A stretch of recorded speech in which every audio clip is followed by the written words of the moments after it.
Awas, jangan-jangan itu adalah istidraj. Istidraj itu adalah kelihatannya karunia, tapi sesungguhnya itu adalah siksa. Kelihatannya adalah nikmat, tapi sesungguhnya adalah bencana. Bencana dalam bentuk nikmat, seolah-olah nikmat diberikan kepada seorang hamba, sebetulnya itu bencana, bahkan muqaddimah bencana. Ada orang diberi Allah kekayaan, orang berkata ini nikmat, bukan, ternyata kekayaan ini Allah jadikan untuk dia karena Allah ingin masukkan dia ke neraka yang paling dalam. Maka dia kaya seolah mendapatkan nikmat, tapi dia tidak bersyukur, tidak menggunakan hartanya untuk kebaikan. Maka karena kaya dia bermaksiat semakin banyak, segala kejahatan dilakukan, maka itu akan menjadi untuk dilempar dia ke neraka yang lebih dalam lagi. Kelihatannya bentuknya nikmat, tapi ternyata adalah hukuman, ternyata musibah, namanya istidraj. Kalau kita ditanya apa itu istidraj, secara bahasa bisa dikatakan proses berlangsungnya satu keadaan yang seakan-akan terasa seperti naik, meningkat lebih tinggi, tapi saat yang bersamaan dia memiliki nilai yang semakin menurun sehingga hampa dan terkesan tidak memiliki nilai kebaikan apapun di balik peningkatan-peningkatan yang didapati. Kenapa orang yang taat, sholat, puasa, zakat, ngaji, hidupnya penuh dengan kesakitan, penderitaan? Mengapa peminum khamar, pezina, koruptor, penipu, pembohong, hidupnya tenang, perutnya kenyang? Kenapa tak ada kesusahan? Maka sesungguhnya mereka sedang diazab Allah. Azab yang lebih mengerikan daripada penyakit. Azab berbalut nikmat, istidraj namanya.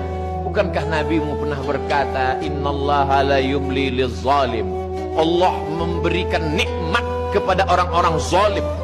Nabi yang berkata demikian, la yumli lizzalim, orang zalim itu dia ulur dengan nikmat.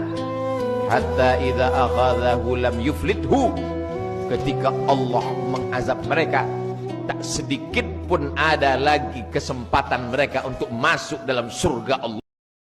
Tiga hal yang kalau tiga hal ini tuh ada di hidup kita, sebenarnya kita dalam bahaya. Bahaya luar biasa.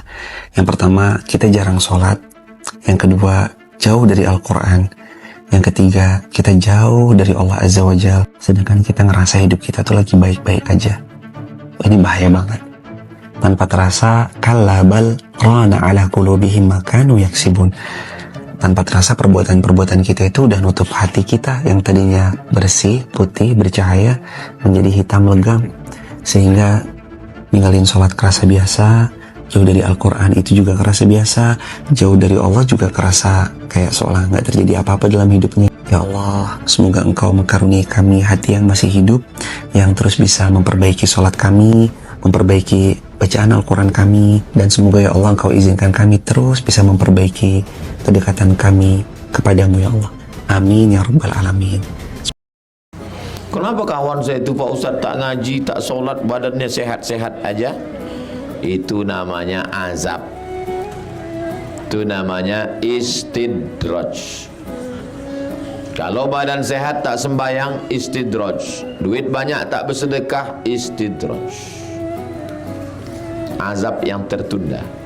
Allah kalau sayang sama kita, ada dosa kita sedikit langsung dihapuskannya, supaya waktu kita mati tak ada dosa lagi, sehingga kita tak singgah di neraka. Makanya kita selalu husnuz.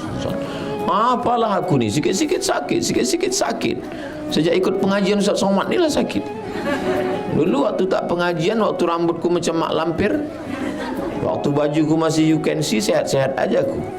Sekarang pas ngaji hilang selop, datang kedua hilang helm, datang ketiga hilang laki. Perhatikan surah Al-Ankabut ayat 35, wahai manusia yang mengatakan kenapa dia tidak diuji? Dia hidupnya enak, kaya raya, keluarganya bahagia, tapi tak pernah sholat. Kenapa dia tidak diuji? Itu ujian, teman-teman sekalian. Kullu nafsin dha'iqatul maut wa nabluukum bisyarri wal khairi fitnah wa ilaina turja'un. Semua yang bernyawa mati. Apa yang engkau sombongkan, engkau akan mati. Dan Allah akan mengujimu dengan keburukan, kesedihan, air mata, keterpurukan. Juga Allah akan mengujimu dengan kebaikan, kekayaan, kehebatan, popularitas, jabatan yang tinggi, posisi yang hebat di mata masyarakat. Dan hanya kepada Allah lah kamu sekalian kembali. Maka bagi siapapun yang menyangka dia enak hidupnya tidak pernah diuji, sementara dia tidak sholat tapi Allah berikan kebahagiaan, dia adalah mengalami yang dinamakan dengan istidraj, jebakan dari Allah Subhanahu wa taala. Istidraj yang terbanyak saat ini ada pada penuntut ilmu. Diberikan kenikmatan majelis ilmu, ilmu tak berdampak pada dirinya. Istidraj ya ikhwan. Diberikan pemahaman sunnah, tapi dari sisi pengaplikasian nol. Istidraj. Maka istidraj bukan pada perkara harta. Istidraj juga ada pada ilmu, ada pada sunnah.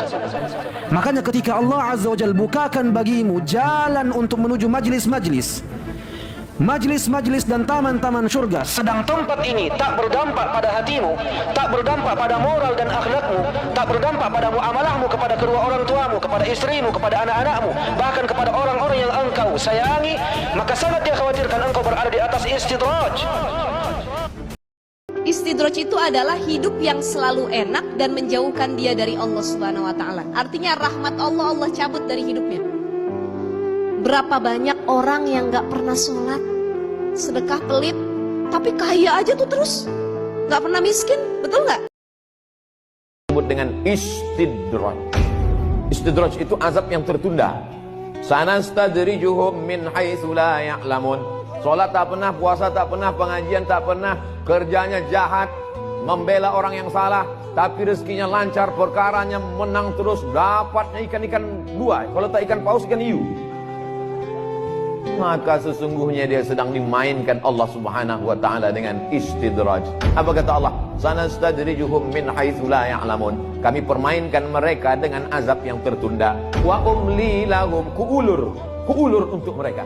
Kukasihkan dia rumah mewah, mobil mewah, duit banyak, bini 3. Min haitsu la ya'lamun. Dia tak sadar, disangkanya dia sedang dapat nikmat, sesungguhnya dia sedang dapat laknat berbaju nikmat.